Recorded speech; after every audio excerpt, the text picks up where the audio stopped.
우리 함께 오늘 말씀 봉독하도록 하겠습니다. 오늘 말씀 베드로전서 3장 8절에서 9절 말씀입니다. 제가 말씀을 봉독하도록 하겠습니다.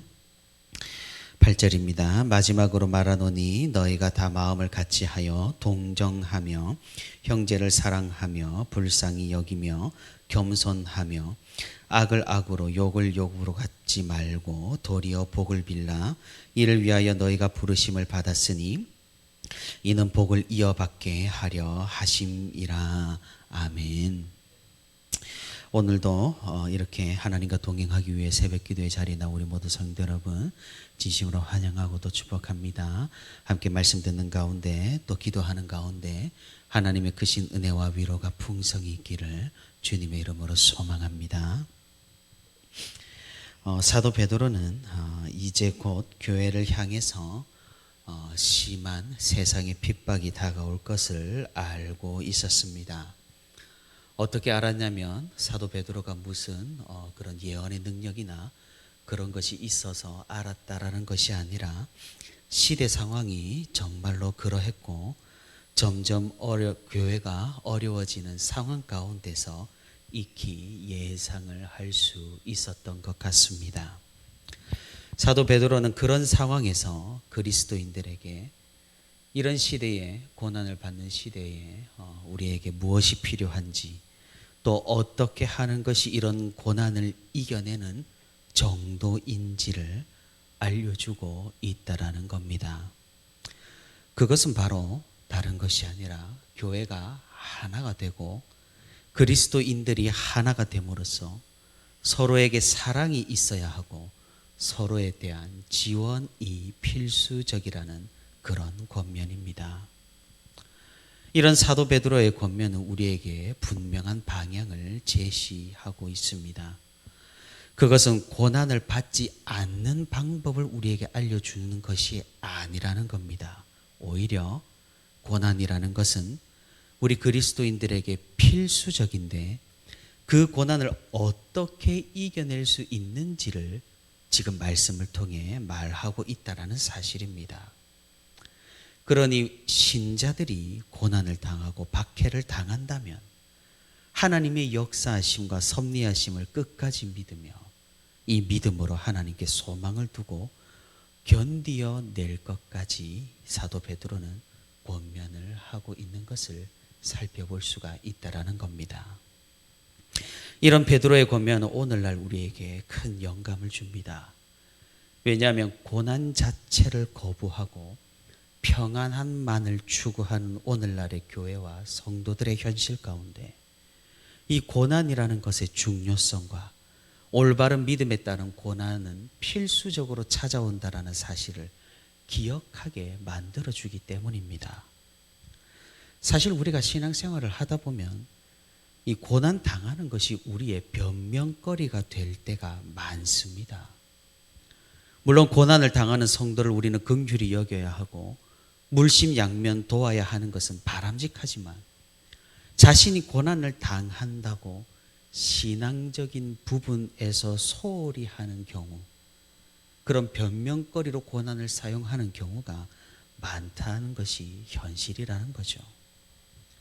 사도 베드로는 그런 우리들에게 고난을 당한다라는 것이 정말 신앙의 변명이 되지 않는다고 말씀하고 있습니다. 오히려 고난의 시대에 더욱 그리스도의 복음을 위해 살 것을 강하게 권면하고 고난을 당한다고 하더라도 그런 어떤 관계 가운데에서 일방적인 존중까지 베풀 수 있는 그런 믿음을 가지라고 이야기하고 있습니다. 사실 이런 믿음은 쉽지 않은 그런 믿음입니다. 왜냐하면 이런 믿음이야말로 정말로 하나님의 주권을 신뢰하고 인정하는 믿음이기 때문입니다. 우리가 하나님의 주권을 믿는다고 말하면서 얼마나 많은 변명과 회피로 고난을 대하는지 모르겠습니다. 하나님의 주권을 믿는다고 고백하면서 불안해하고 걱정하며 고난에 대해 지나치게 두려워하고 결국 우리의 생명인 하나님이 아니라 다른 존재에게 의탁할 때가 너무나 많다라는 사실입니다. 하지만 우리에게 고난을 주는 대상이, 우리의 삶을 좌지우지하는 분은 우리의 대적이나 우리의 원수가 아니라 하나님이시라는 사실을 우리는 분명히 기억을 해야 합니다. 하나님의 주권을 믿는다라는 이 말은 바로 이 사실을 온전히 믿는다라는 겁니다. 우리의 대적이 우리를 어렵게 할 수는 있습니다. 하지만 그것조차 하나님께서 결국 허락하신 일이며 결국 그들이 우리의 생명을 어찌할 수 없고 하나님께서 우리에게 주신 영원한 생명을 그들이 어떻게 할 수 없다라는 사실을 우리는 분명히 인지해야 합니다. 그렇기에 우리는 어렵지만 그럼에도 어떠한 고난에도 흔들리지 않을 수가 있으며 사도 베드로의 이런 말씀들처럼 끝까지 믿음과 소망으로 믿음을 견지할 수가 있다라는 겁니다. 사도 베드로는 이런 관점에서 오늘 본문에서도 고난을 대하는 그리스도인의 자세와 태도에 대해서 말씀을 계속해서 이어가고 있습니다.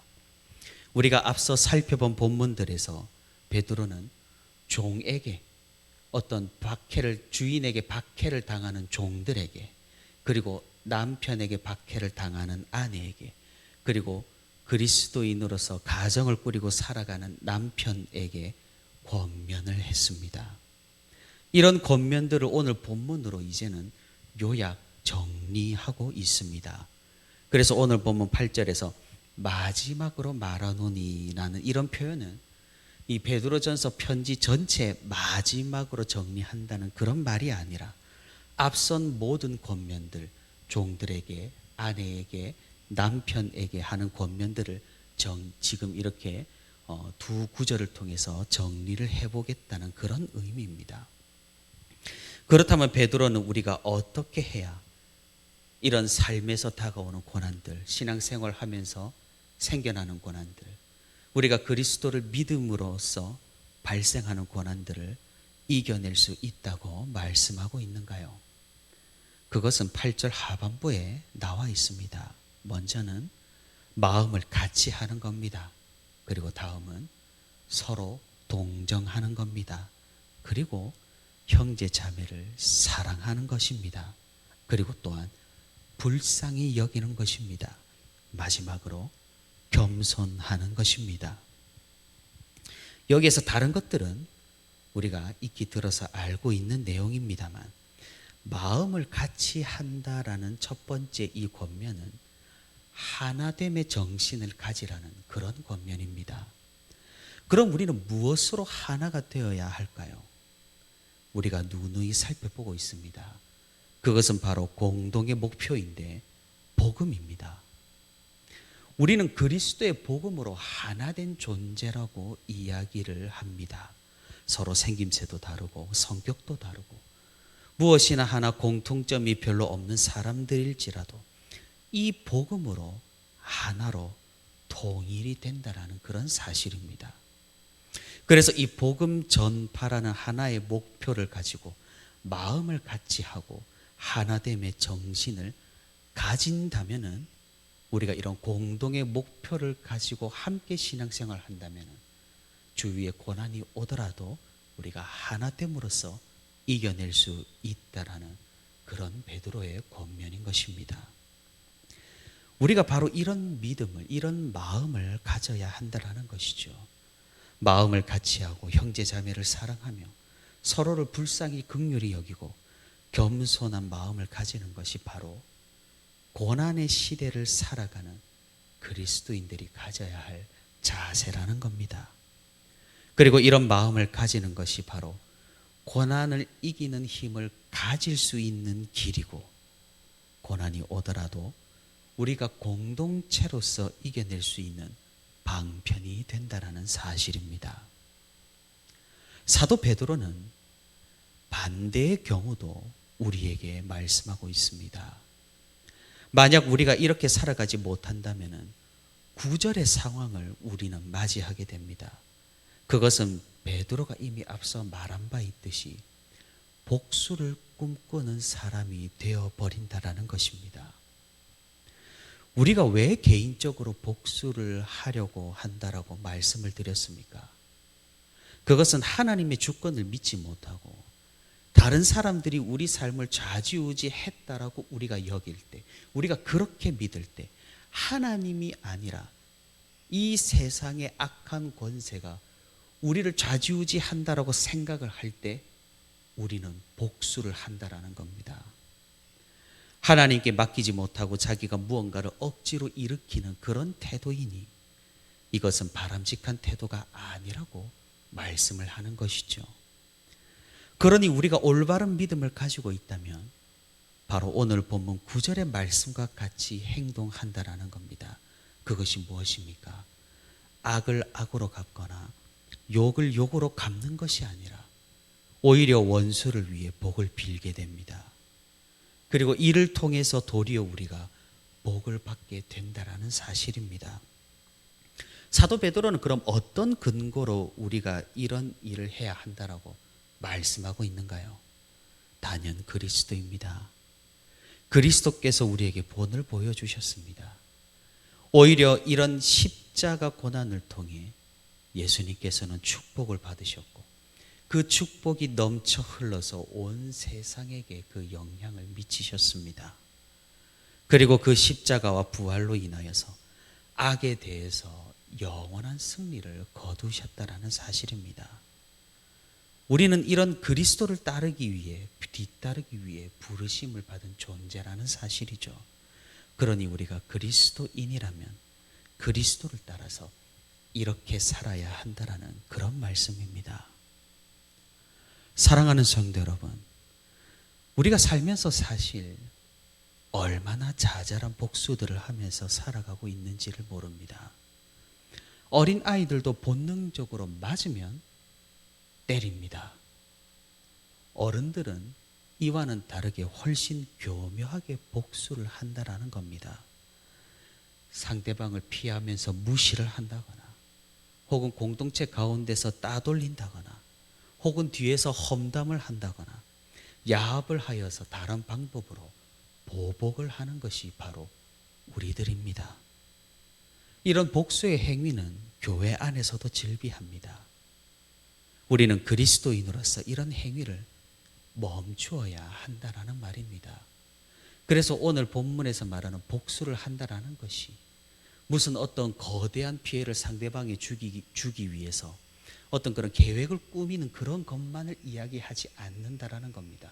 우리의 관계 가운데서 사소한 복수조차 우리에게 어떤 큰 이런 죄악이 될 수 있음을 이야기하고 있다라는 것입니다.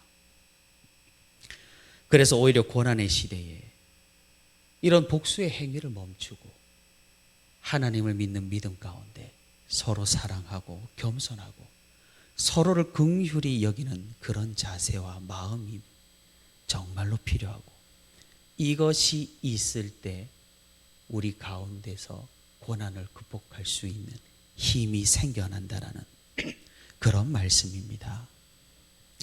우리가 정말로 그리스도인으로서 이런 마음을 가지고 또 이런 삶을 살아갈 수 있는 그런 성도가 되기를 바랍니다. 비록 쉽지 않고 이런 강인한 믿음을 가지는 것이 녹록지 않다 하더라도 끝까지 우리가 예수 그리스도를 바라보며 하나님 앞에 부끄러움이 없는 그런 성도로 살아갈 수 있기를 바랍니다. 사랑하는 성도 여러분, 우리는 오늘 어쩌면 정말로 어려운 그런 권면을 마주하고 있는 것인지도 모르겠습니다. 우리가 말씀으로 이런 권면을 받았지만 어디 이렇게 살아가기가 쉬운 일일까요?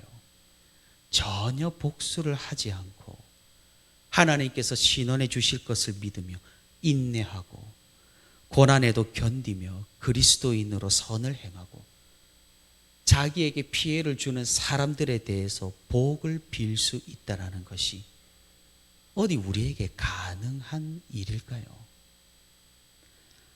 하나님의 말씀은 정말로 어렵습니다. 이해하기 어려운 것이 아니라 실천하기 어렵다라는 말입니다. 그렇기에 무엇입니까? 사실 하나님의 백성이 된다라는 것이 쉬운 일이 아니라는 겁니다. 단순히 사형리를 외우고 영접 기도를 하고 아멘을 했다고 해서 하나님의 백성이 되는 것이 아니니까 말입니다. 그러니 무엇입니까? 그렇게 배교가 많고 고난 가운데 실패가 많고 고난을 당하는 삶 가운데 넘어짐과 무너짐이 우리 가운데 정말로 많다라는 겁니다. 사랑하는 성도 여러분, 우리는 끝까지 이 믿음을 견지할 수 있기를 바랍니다. 그리스도의 소망을 두고 영원한 하늘나라의 소망을 두고 하나님과 함께하는 그 영원의 순간의 소망을 두고 이 세상 하나님의 말씀에 따라 살아갈 수 있기를 바랍니다. 소망을 바라보는 자는 인내할 수 있고 소망을 마음에 품고 사는 사람은 인내할 수 있다라는 사실을 우리가 믿어 의심치 않기를 바랍니다. 하나님의 섭리하심과 우리를 인도하심을 굳게 믿으며 이 소망 가운데 이 고난 많은 세상을 믿음으로 살아가는 우리 모두가 될 수 있기를 바랍니다. 오늘도 믿음의 행보를 걸으며 믿음의 행동을 하며 믿음의 소망을 붙들며 오늘 하루를 기쁨으로 살아가는 저와 우리 부천시민교회 모든 성도가 되기를 주님의 이름으로 축복하고 소망합니다.